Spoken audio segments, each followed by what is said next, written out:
humble serviteur, le pasteur Jemarley Kambi. Merci, très heureux de vous avoir nombreux pour suivre et pour être connecté à Kambi Ministries. Bible de Dieu, et nous allons lire dans Éphésiens, le chapitre 5 et le verset 16, qui dit ceci: rachetez le temps, car les jours sont mauvais. J'aimerais parler, bien-aimé, du temps. Souvent, nous questionnons, bien-aimé, la plupart des temps, nous gaspillons notre temps. J'aimerais juste la question que chacun de nous puisse se poser. La plupart de ton temps, tu les passes et tu les gaspilles comment? Tu gaspilles ton temps dans le Seigneur ou tu gaspilles le temps, bien-aimé, dans des futilités? Mais la Bible nous parle ici, nous recommande de racheter le temps. Pourquoi racheter le temps? Car les jours sont mauvais. En parlant des notions de temps, nous devons savoir, bien-aimé, que le temps lié à l'homme, c'est le temps qui est limité. Dans ce temps limité, également, le temps de l'homme est cyclique. Et étant donné que le temps est limité, bien-aimé, il y a des vérités que nous devons savoir. Premièrement, il y a d'abord l'urgence d'agir. L'urgence d'agir, l'urgence, bien-aimé, d'agir, l'urgence de préparer notre vie. Dans le temps qui nous est donné, il est très important de connaître quelles doivent être nos priorités. Quelles doivent être, bien-aimé, les choses sur lesquelles nous devons nous atteler. Et les choses sur lesquelles nous devons nous atteler, bien-aimé, c'est chercher le royaume des cieux. C'est chercher, bien-aimé, la vérité, de vivre la vérité, la justice de Dieu, d'être en communion avec Dieu, d'être, bien-aimé, guidé par sa puissance, de chercher ce que nous puissions resplendir de sa face. Car le temps que nous vivons, c'est un temps déterminé. Car Dieu aussi a un temps. Et le temps que Dieu nous donne, bien-aimé, Dieu nous donne le temps de nous repentir. Et c'est pour cela, bien-aimé, le temps de changer d'attitude, de changer de mentalité, de changer radicalement, de vivre une vie de métanoïa. Car le temps qui nous est donné est un temps, bien-aimé, qui est limité. Mais dans ce temps, bien-aimé, nous pouvons gagner plusieurs choses.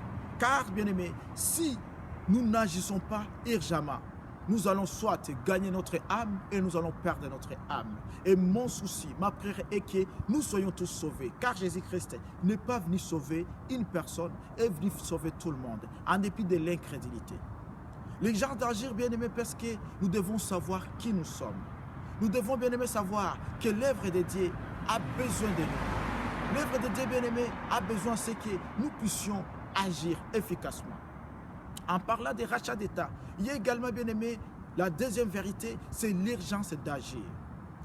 L'urgence d'agir, bien-aimé, de faire ce qui convient, de faire ce qui est mieux. Jésus, lorsqu'il parlait avec la femme samaritaine, il disait même à ses disciples, bien-aimés, dans Jacques 4, 23, il disait que sa volonté, sa nourriture, c'est de faire la volonté de Dieu.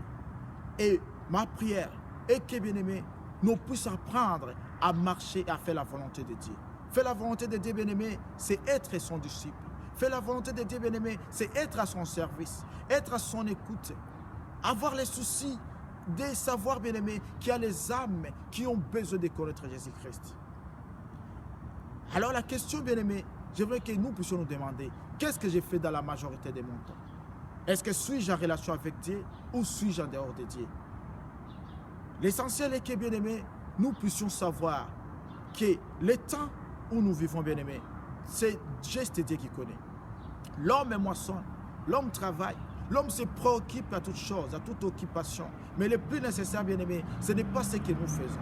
Le plus nécessaire, bien-aimé, c'est le temps que nous investissons en Christ. C'est le temps que nous passons dans sa présence. C'est le temps, bien-aimé, que nous comprenons quelle est sa volonté. Agissons selon la volonté de Dieu. Et que Dieu nous aide, bien-aimé, à comprendre, bien-aimé, son plan merveilleux. Que Dieu nous aide, bien-aimé, à comprendre que les jours que nous avons, bien-aimé, ce sont les jours, bien-aimé, que nous pouvons compter. Car le temps de l'homme est un temps qui est limité. Alors, dans ces limites, dans ces bornes que Dieu a fixées pour nous, bien-aimés, appuyons-nous, bien-aimés, sur Dieu. Appuyons-nous, bien-aimés, sur sa parole. Et passons du temps, bien-aimés, à comprendre et à sonder, bien-aimés, les Écritures. Il s'agit de ce qui est important. Les distractions sont devenues, bien-aimés, nombreuses. Aujourd'hui, bien-aimés, les téléphones.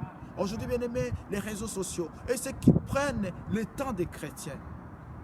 Ce que je recommande, bien-aimé, et ce que je demande humblement à tout chrétien, bien-aimé, sachons, bien-aimé, nous attacher à Dieu. Sachons prioriser le temps de Dieu. Il n'est pas mauvais, bien-aimé, d'être dans des réseaux sociaux. Il n'est pas mauvais de se connecter. Il n'est pas mauvais, mais bien-aimé, sachons utiliser les réseaux sociaux pour que Dieu soit glorifié, pour que Dieu soit honoré, pour que Dieu, bien-aimé, soit connu. Il y a plusieurs nations qui ne connaissent pas Dieu. Il y a plusieurs nations, bien-aimées, qui sont en dehors de Dieu.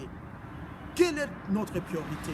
Quelle doit être notre priorité face à tout cela? Et pendant le temps qui nous est imparti, que devons-nous faire? Je prie que Dieu t'aide à comprendre que le temps dans lequel nous trouvons, c'est un temps qui est limité. Et que, bien-aimé, les jours sont mauvais. Les jours sont mauvais pour notre foi. Les jours sont mauvais, bien-aimés, pour notre spiritualité. Les jours sont mauvais, bien-aimés, pour notre fondement. Alors, soyons fondés à ce qui est nécessaire, à ce qui est bon, à ce qui est utile, à ce qui est agréable. Et cela, bien-aimé, ça résume à un seul mot, à un seul nom, à une seule personne, Jésus-Christ, le roi de gloire. Que Dieu vous bénisse. À très bientôt.